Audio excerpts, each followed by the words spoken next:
신약성경 로마서 5장 12절로 끝절까지의 말씀을 같이 읽겠습니다. 12절로 끝절까지의 말씀 같이 읽어요. 시작. 그러므로 한 사람으로 말미암아 죄가 세상에 들어오고 죄로 말미암아 사망이 들어왔나니 이와 같이 모든 사람이 죄를 지었으므로 사망이 모든 사람에게 이르렀느니라. 죄가 율법 있기 전에도 세상에 있었으나 율법이 없었을 때에는 죄를 죄로 여기지 아니하였느니라. 그러나 아담으로부터 모세까지 아담의 범죄와 같은 죄를 짓지 아니한 자들까지도 사망이 왕노릇하였나니 아담은 오실자의 모형이라. 그러나 이 은사는 그 범죄와 같지 아니하니 곧 한 사람의 범죄를 인하여 많은 사람이 죽었은즉 더욱 하나님의 은혜와 또한 한 사람 예수 그리스도의 은혜로 말미암은 선물은 많은 사람에게 넘쳤느니라. 또 이 선물은 범죄한 한 사람으로 말미암은 것과 같지 아니하니 심판은 한 사람으로 말미암아 정죄에 이르렀으나 은사는 많은 범죄로 말미암아 의롭다 하심의 이름이니라. 한 사람의 범죄로 말미암아 사망이 그 한 사람을 통하여 왕노릇하였은즉 더욱 은혜와 의의 선물을 넘치게 받는 자들은 한 분 예수 그리스도를 통하여 생명 안에서 왕노릇하리로다. 그러므로 한 범죄로 많은 사람이 정죄에 이른 것 같이 한 의로운 행위로 말미암아 많은 사람이 의롭다 하심을 받아 생명에 이르렀느니라. 한 사람이 순종하지 아니함으로 많은 사람이 죄인 된 것 같이 한 사람이 순종하심으로 많은 사람의 의인이 되리라. 율법이 들어온 곳은 범죄를 더하게 하려 함이라. 그러나 죄가 더한 곳에 은혜가 더욱 넘쳤나니 이는 죄가 사망 안에서 왕노릇한 것 같이 은혜도 또한 의로 말미암아 왕노릇하여 우리 주 예수 그리스도로 말미암아 영생에 이르게 하려 함이라. 아멘. 자, 오후 시간에는 로마서 5장 12절로 끝절까지 말씀을 통해 함께 은혜를 나누고자 합니다. 자, 먼저 로마서를 접어두시고 구약 성경을 한 곳 찾아보죠. 역대하 열왕기하 6장의 말씀을 보겠습니다.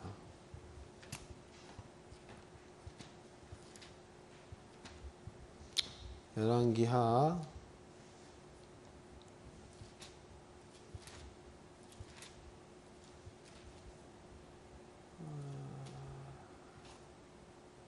6장 찾으셨습니까? 자, 열왕기하 6장의 말씀을 잠깐 설명해 드리자면은 시대는 엘리사 시대입니다.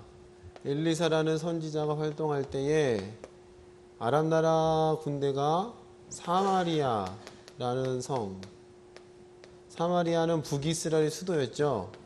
북이스라엘 수도를 둘러싸고 이제 전쟁이 벌어져서 둘러싸니까 이제 못 나가죠. 안에 식량 고갈되고 여기서 이제 엄청난 굶주림의 사건들이 발생됩니다.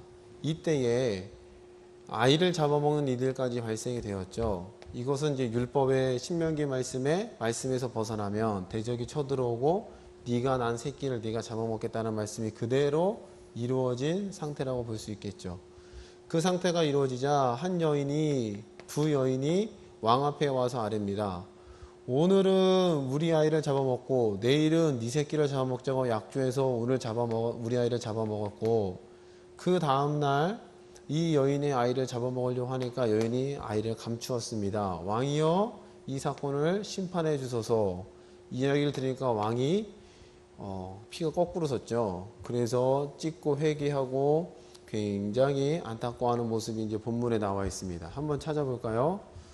자, 24절입니다. 6장 24절. 이후에 아람 왕 베나닷이 그의 온 군대를 모아 올라와서 사마리아를 에워싸니 아람 사람이 사마리아를 에워싸므로 성중에 크게 줄여서 나귀머리 하나에 은 80세겔이요 비둘기똥 4분의 1값에 은 5세겔이라 하니 이스라엘 왕이 성 위로 지나갈 때에 한 여인이 외쳐 이르되 나의 주 왕이여 도우소서. 왕이 이르되 여호와께서 너를 돕지 아니하시면 내가 무엇으로 너를 도우랴. 타작마당으로 말미암아 하겠느냐 포도주 틀로 말미암아 하겠느냐 하니라.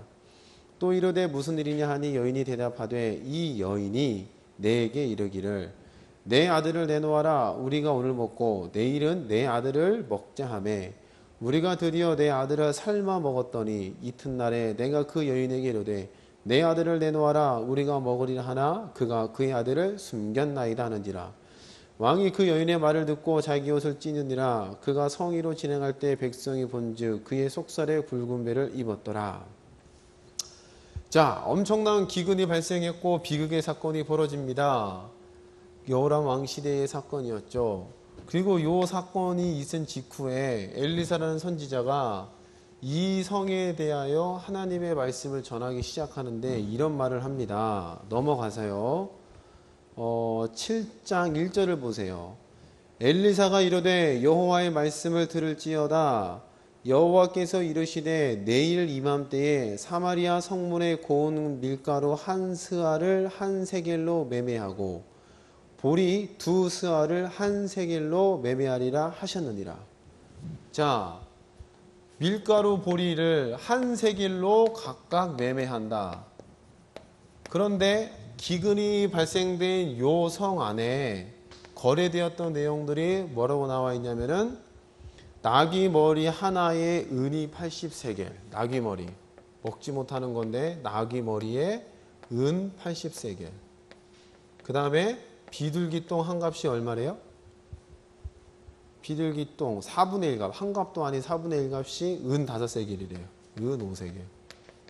그런데 한 세겔로 거래되는 양이 뭐였어요? 밀과 그 다음에 보리였나요? 그쵸? 네, 밀가루랑 보리 두 수아. 이거는 지금 엘리사라는 사람이 이 성 사람들의 지금 선포를 하는 거죠. 그럼 엘리사라는 사람은 지금 열왕기하 7장을 읽어보니까 하나님께서 엘리사에게 말씀하셨다라는 둥 아니면 엘리사가 하나님께 기도했다라는 둥 그런 내용은 전혀 없어요. 그냥 막바로 하나님의 말씀을 들어라. 밀가루 한 스아에 한 세겔, 보리 두 스아에 한 세겔로 내일 이맘때쯤에 거래될 것이라고 엘리사가 일방적으로 이야기를 했다는 겁니다. 그럼 현재 이 상황 가운데는 믿어지지 않는 말씀이 되겠죠. 그런데 실제로 엘리사가 말한 대로 이 말씀이 이루어졌어요? 안 이루어졌어요? 이루어졌다는 겁니다. 그럼 엘리사가 이런 판단을 할 수 있었던 이유는 뭐가 되겠어요? 본인이 어떤 영감 받아서 했다? 이런 얘기가 아니겠죠. 아까 잠깐 설명드렸듯이 이 북이스라엘이 이렇게 굶주림의 현상이 발생된 것은 뭐 때문이었어요? 범죄로 인하여서 이 상황이 벌어진 거죠. 그럼 범죄가 이루어졌을 때에 기준되는 말씀이 거기가 신명기 28장에 나오죠. 28장. 네가 범죄하면은 적국이 너를 쳐들어오고 둘러 에워싸며 그리고 네 소산의 새끼, 네 태를 네가 잡아먹겠다라는 말씀이 이루어진 거예요. 그럼 이루어졌다는 그 말은 이 말씀이 지금 얘네들은 죄값을 치르고 있는 중이 되겠죠. 이해되시죠? 죄값을 치렀다는 그 말은 하나님께서 응당 죄로 인해서 얘네를 죽여야 되는데 그 죽이는 것 대신에 굶주리고 너희 새끼를 잡아먹는 것으로 인해서 요 하나님의 말씀인 어긴 값들을 충족시켰다라는 뜻이 되는 겁니다.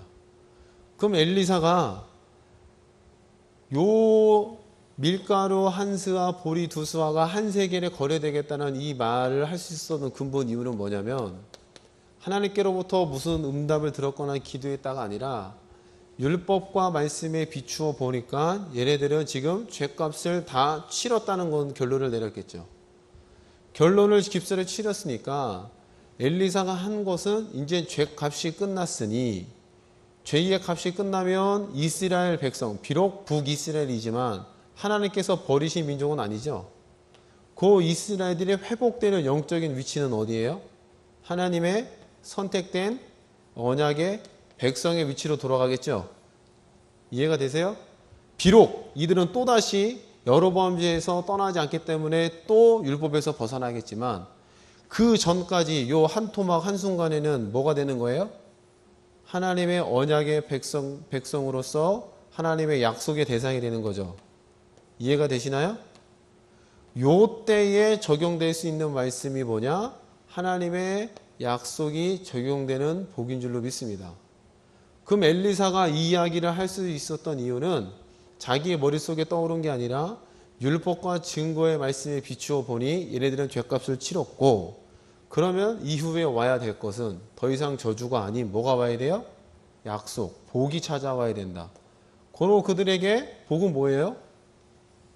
굶주림에서 벗어나는 게 되겠죠. 대적들이 물러나는 게 되겠죠. 그런 과정들을 통해 하나님께서 이 엄청난 말도 안 되는 이 복을 이루실 거라는 거. 그렇기 때문에 엘리사가 밀가루 한 스와가 한 세겔, 보리 두 스와가 한 세겔에 거래될 수 있다라고 말하는 것은 첫 번째로는 하나님의 언약을 바탕으로 이야기했을 뿐만 아니라 두 번째는 엘리사의 믿음이 되겠죠. 아멘. 이해가 되시나요? 그럼 하나님의 언약에 바탕됐다는 것은 그건 율법대로 이루어지겠다는 약속 때문에 이 내용을 이야기할 수가 있었다는 겁니다. 자, 그러면 이 이야기를 듣고 있는 이 사람들의 반응이 어때요? 사람들이 믿었어요? 2절 말씀 보세요. 7장 2절. 그때 왕이 그의 손에 의지하는 자 곧 한 장관이 하나님의 사람에게 대답하여 이르되 여호와께서 하늘에 창을 내신들 어찌 이런 일이 있으리요? 이건 믿는 얘기예요? 못 믿는 얘기예요? 그쵸. 아무리 하늘에 구멍을 뚫어서 창을 낸다 한들 이게 될런지요?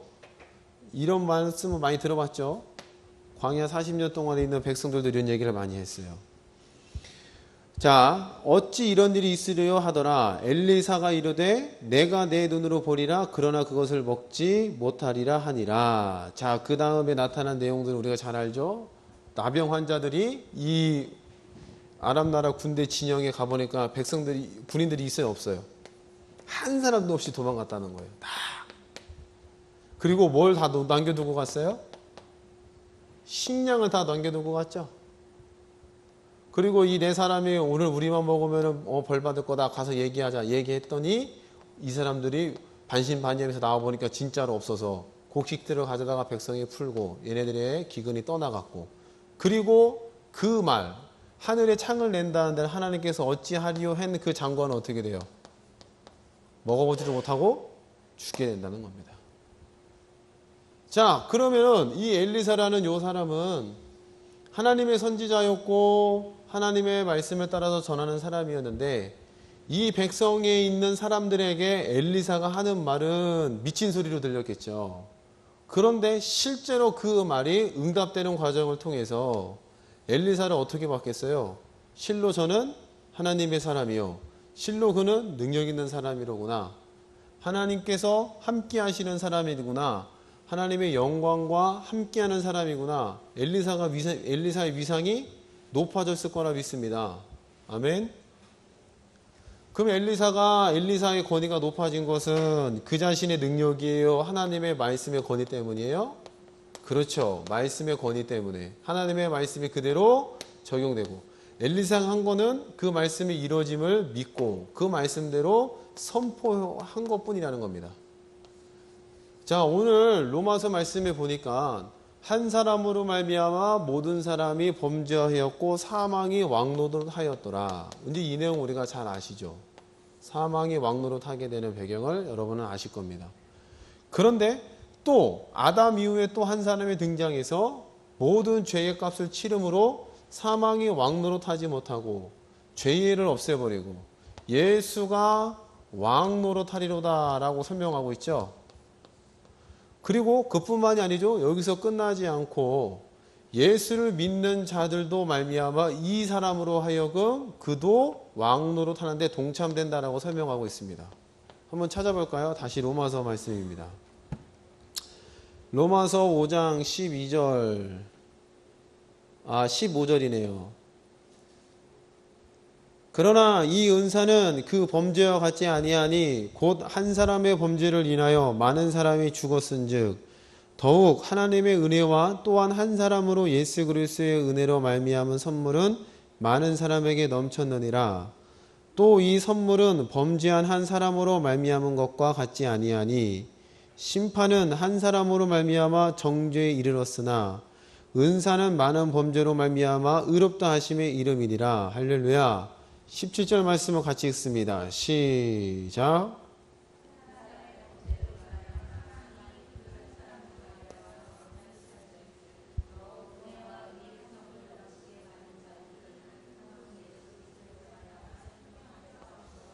아멘. 예수 그리스도 안에서, 생명 안에서 뭘 한다고요? 그렇죠. 예수 그리스도로 말미암아 생명 안에서 왕노릇하리로다. 그럼 여러분들이 위치해야 할 위치가 어디예요? 왕노릇 하는 자리라고 되겠죠? 그럼 왕노릇 할 수 있는 건 뭐가 되겠어요? 구약의 엘리사가 왕노릇 한 거 아니겠습니까? 아멘? 그 수많은 군대들을 어떻게 물리칠 수가 있겠으며 그 식량이 온다는 것은 10만이 할 수 있는 일들이 되겠죠. 불가능한 일이었다는 거예요. 그런데 엘리사가 선포한 그대로 밀가루 한 스와 보리 두 스와가 한 세겔에 거래되는 것들을 사람들이 봤다는 거예요. 그때에 그들이 엘리사가 했던 것은 바로 왕노릇, 하나님의 말씀에 따른 왕노릇인 줄로 믿습니다. 오늘 우리가 한 분인 예수 그리스도가 이루어오신 복음의 말씀으로 말미암아 생명 안에서 그 안식과 가나안 땅 안에서 왕노릇 하리로다. 할렐루야. 그럼 이런 것들을 우리가 사람들에게 보여줄 수 있어야 된다는 뜻이 되겠죠. 아멘. 여러분들의 말씀을 존재로 이뤄내는 것들, 여러분이 복음으로 문제를 이기는 것들, 이러한 과정들을 통해서 왕노릇 한다라는 것들을 제시할 수 있고 보여줄 수 있을 줄로 믿습니다. 그리고 더 나아가 엘리사 같은 믿음을 우리가 갖고 있어서 사람들 앞에서 이 식량이 우리에게 이렇게 거래될 거라고 선포하는 것은 결코 쉬운 문제는 아니었죠. 아니겠어요? 아마 엘리사를 잡아먹겠다가 아마 달려들지도 몰라요. 그런데 그 사람들 앞에서 담대히 이야기할 수 있는 그의 믿음, 그 믿음은 또 어디서부터 왔겠어요? 하나님의 말씀에 대한 신뢰로부터 왔겠죠? 왜? 그의 스승 엘리야라는 사람이 하나님의 말씀에 목숨 거는 사람이었음을 우리는 성경을 통해서 확인할 수가 있죠. 제단을 쌓으며 바알과 아세라 선지자 대결하고 그들을 다 잡아다 죽이고 왕 앞에서 담대히 이야기할 수 있었던 그의 믿음을 본받은 엘리사 역시도 말씀에 따른 권위로, 말씀에 따른 믿음으로, 말씀에 따른 신뢰함으로 사람들 앞에서 왕 앞에서 결코 무릎 꿇지 않고 당당하게 왕노릇 했다는 겁니다. 그럼 오늘 우리는 신분상으로 너희는 거룩한 제사장이요, 너희는 왕 같은 제사장이요, 맞나요? 헷갈리네요. 성경을 찾아보죠. 뭐죠? 왕 같은 제사장? 베드로 전서 2장 9절입니다. 그러나 너희는 택하신 족속이요 왕 같은 제사장들이요 거룩한 나라요 그의 소유가 된 백성이니 이는 너희를 어두운 데서 불러내어 그의 기이한 빛에 들어가게 하신 이의 아름다운 덕을 선포하게 하려 하심이라. 할렐루야. 여기도 선포가 나오네요. 선포. 아름다운 그것을 선포하게 하려 우리를 부르셨다. 엘리사가 믿음으로 주의 말씀을 선포해서 왕노릇한 자리에 가 있었다. 그럼 오늘 우리도 예수가 이루신 복음의 말씀을 가지고 선포하고 이뤄내는 작업을 통해 왕노릇하는 자리에 들어가야 있을 줄로 믿습니다. 아멘. 다 그렇게 살고 계시죠?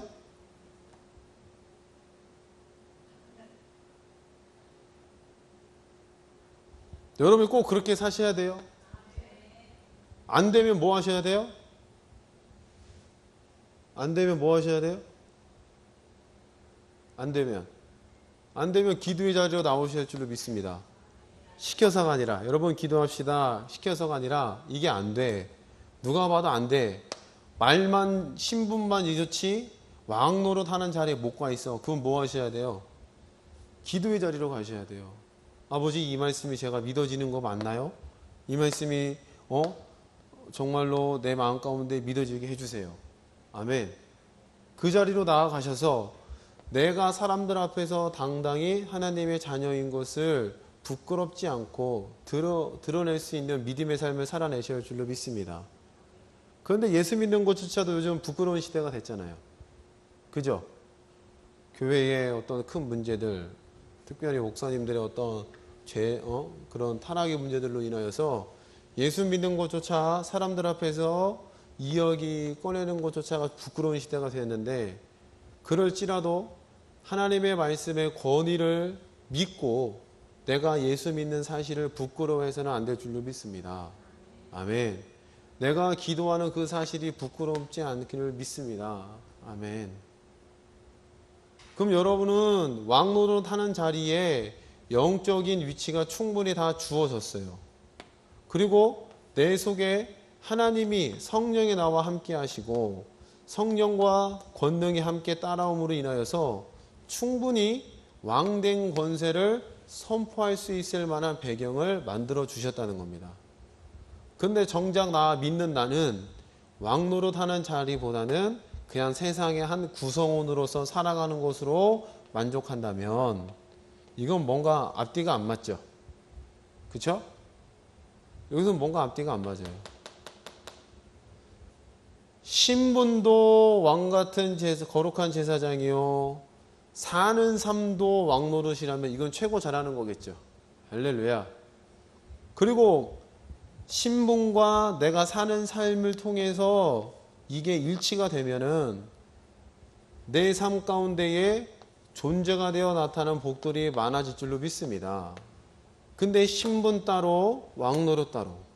신분은 엄청난 신분인데 내가 처한 삶은 그냥 보통 세상의 한 사람, 그냥 세상의 구성원, 일하고 돈 버는 사람 정도의 위치에 가 있다면은 이거는 하나님도 안타깝고 나도 안타깝고 권능을 발휘하려고 온 주변에 있는 영들도 안타까운 일들이 되겠죠. 그런데 창피함을 무릅쓰고 왕노릇 한 자리에 가고 누가 또 그러대요. 맞아 죽을 각오로 쓰는 글 요즘 페이스북에 막 그런 글도 많이 써요. 여러분은 페이스북을 안 하시죠? 네, 저도 안 해요. 예, 기사에서 봤어요.